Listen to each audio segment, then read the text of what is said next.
Et nous allons découvrir jusqu'à jeudi les coulisses des sapeurs-pompiers de Gironde. Ils sont 5000 femmes et hommes dans le département à veiller sur nous pour apprendre ou parfaire leur technique d'intervention. Tous ces pompiers s'entraînent sur le plateau technique de Bassins où se sont rendus Olivier Prax et Sylvie Tusquemonet. Entre eux, ils l'appellent le caisson d'attaque. À l'intérieur, un petit groupe de pompiers expérimentés. Ils ne sont pas là pour s'aguerrir aux flammes, mais pour les comprendre. Donc là, lieutenant, vos stagiaires sont dans le dur. Racontez-nous. Exactement. Quand on voit des fumées qui sortent à l'horizontale, comme c'est un peu le cas là, c'est qu'elles sont sous pression. Si elles sont sous pression, c'est dû à l'énergie dégagée par le foyer qui monte en température. Qui contrôle l'air, contrôle le feu. Ce vieil adage de sapeur prend toute sa signification dans cet exercice. Les stagiaires sont tous chefs de groupe. Aujourd'hui, ils analysent l'influence de l'air sur un brasier, un savoir qui pourra sauver des vies en conditions réelles. Ils partent d'un plafond de fumée à 150 degrés à une situation où ils ont des flammes au-dessus de la tête à 1000 degrés. Donc c'est vraiment pour faire prendre conscience aux gens ce type de phénomène.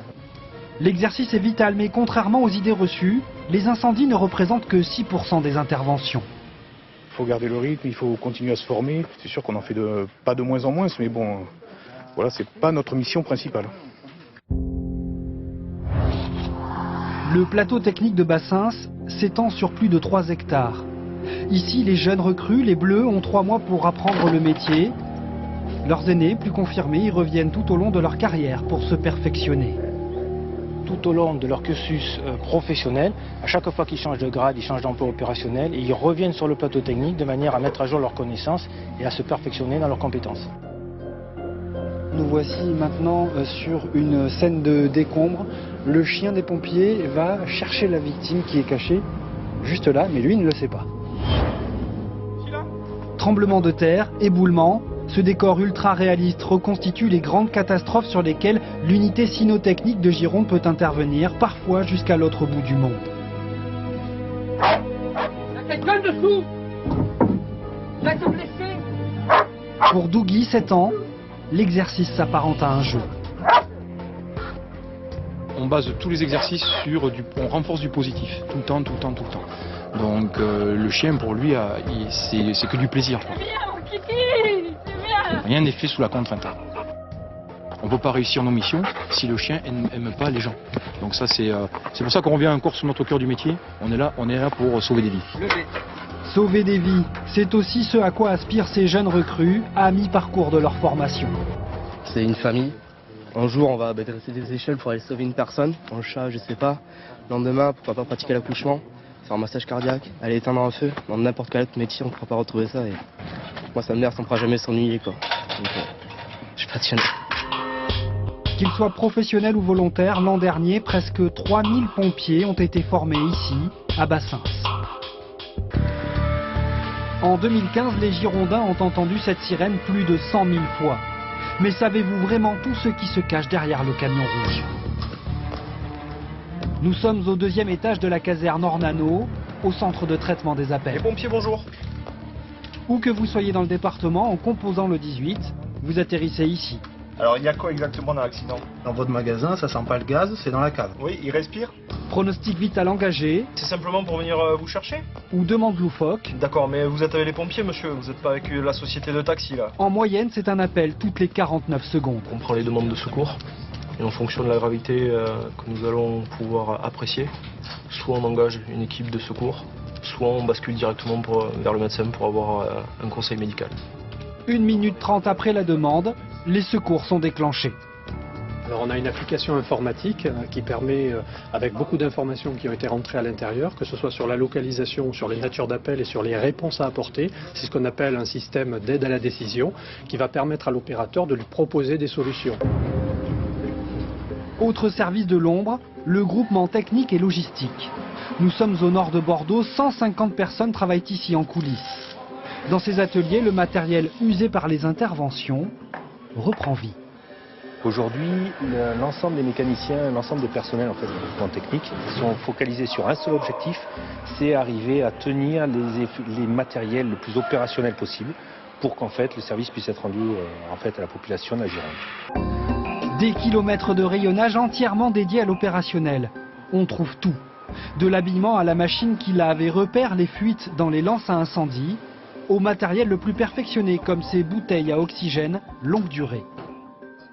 Là, en fait, c'est de l'air qu'on ressouffle dedans, qu'on épure et qu'on re-respire. C'est des poumons, quoi. Oui, c'est un poumon intérieur. Ça permet de tenir 4 heures. Équipement high-tech ou objet du siècle dernier, quelle que soit l'époque, sur ces étagères, tout a une utilité. Ça, c'est un patin à vase qui permet d'aller marcher dans le bassin d'Arcachon. Retour sur le parking et aux chiffres qui donnent le vertige. Chaque année, les engins rouges parcourent 3 millions de kilomètres, une échelle des grandeurs qui dépasse les standards habituels. Il rentre 1500 véhicules en panne, il ressort 1500 véhicules en état de marche. Donc tout ça, là, ils attendent d'être réparés. Oui. C'est énorme. Non. Voilà, maintenant, quand vous entendrez cette sirène, vous saurez ce qu'il se cache derrière.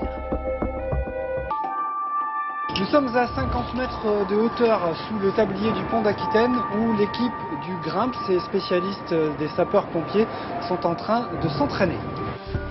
Le groupe de reconnaissance et d'intervention en milieu périlleux est en exercice.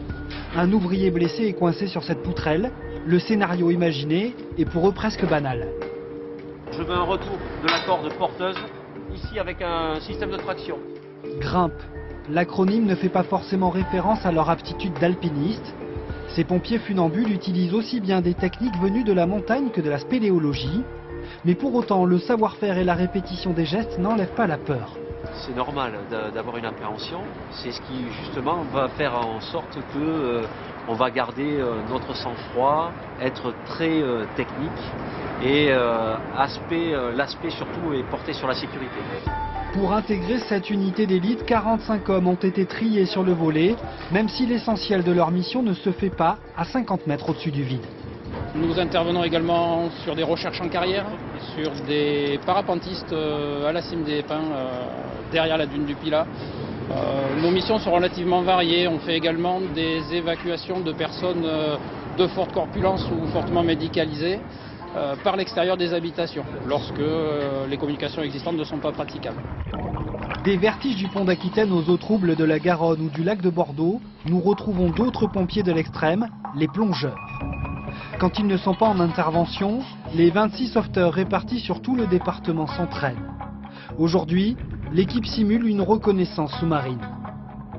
C'est possible de travailler quand on n'y voit rien, il y a un stress aussi sûrement. Moi j'ai l'habitude de dire qu'on a une paire d'yeux, on a 5 paires de doigts qui nous permettent de voir encore mieux. Et sous l'eau on n'y voit absolument rien, donc c'est les doigts qui parlent. Les doigts pour voir et la ligne de vie pour communiquer. Soit il y a un problème et à ce moment-là il tirera plusieurs fois sur la ligne de vie, auquel cas moi je comprends qu'il y a un problème et j'envoie tout de suite le plongeur de sécurité derrière. Ou alors, il est coincé, il s'en rend pas compte, ou il est inconscient, ou il peut se passer tout et n'importe quoi. Et à ce moment-là, j'ai plus de communication avec lui. Et donc j'envoie le plongeur pour aller le chercher. L'exercice se corse, le pompier sous l'eau ne répond plus. Oui, j'ai plus aucune communication. Voilà le but de ce genre d'exercice, se préparer à toutes les situations. Il y a une priorisation bien sûr sur les victimes tombées à l'eau. La protection des biens, ça peut être de la recherche d'objets immergés, ça peut être du renflouage, protection de l'environnement pour éviter les pollutions à travers des postes de barrages flottants. L'été, ces pompiers d'élite troquent la combinaison contre le maillot de bain. Ce sont eux qui assurent la protection des baigneurs sur les plages girondines. La ville se réveille doucement. À la caserne de Bruges, c'est un peu le calme avant la tempête.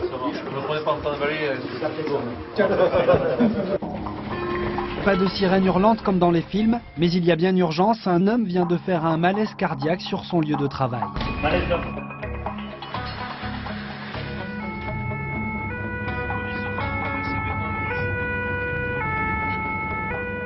En moins de 5 minutes, les pompiers sont sur place.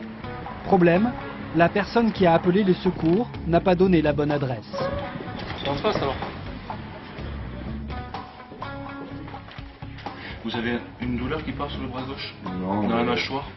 Un malaise cardiaque, la situation est jugée suffisamment grave pour nécessiter l'intervention d'un médecin du SAMU. L'équipe de Ludovic passe le relais. Pas d'antécédent, pas de traitement médical. Voilà. Au même moment, quartier des Chartrons, une femme a vu de la fumée sortir du moteur de sa voiture. Plus de peur que de mal, le feu n'a pas pris. Parfois, quand le requérant appelle, finalement, il se trompe ou alors il n'a pas les bonnes infos. Ce qui veut dire que nous, on est toujours dans l'adaptation sur le terrain, essayer de trouver le meilleur itinéraire. En seulement 30 minutes, vous l'avez vu, les pompiers de la caserne de Bruges sont partis sur une alerte cardiaque, un incendie de voiture qui finalement n'a pas lieu. La journée des pompiers de Bruges ne fait que commencer. Nous retrouvons l'équipe de Ludovic. Après le malaise cardiaque, l'ambulance est envoyée sur un accident de chantier. Un ouvrier s'est brûlé le visage avec du goudron à plus de 70 degrés. Le produit, exactement, c'est que du goudron. C'est de l'émulsion, donc après... L'émulsion, c'est quoi l'émulsion de goudron? C'est la même chose, après les composants, je ne les connais pas. J'ai questionné le chef du chantier pour savoir exactement la qualité du produit qu'il avait sur le visage, donc personne ne peut me répondre. Donc c'est important parce que nous après on va transiter avec le SAMU et il sera orienté sur une structure hospitalière par rapport à cette affection qu'il a sur le visage, quoi. Donc voilà, c'est important. Autre lieu, autre mission, les pompiers de Bruges sont appelés pour un incendie de maison. On est arrivé sur une maison qui est désaffectée, donc personne dedans. On a procédé à l'extinction au moyen de 2 lances. Et maintenant, on va découvrir la toiture pour justement favoriser la ventilation et faire en sorte qu'on n'ait pas de point chaud et de reprise éventuelle du sinistre. Voilà, notre immersion au sein de la caserne de Bruges s'achève ici à Mérignac sur cet incendie de maison. Les hommes du SDIS 33 continuent leur mission chaque jour avec ces 2 mots d'ordre, courage et dévouement.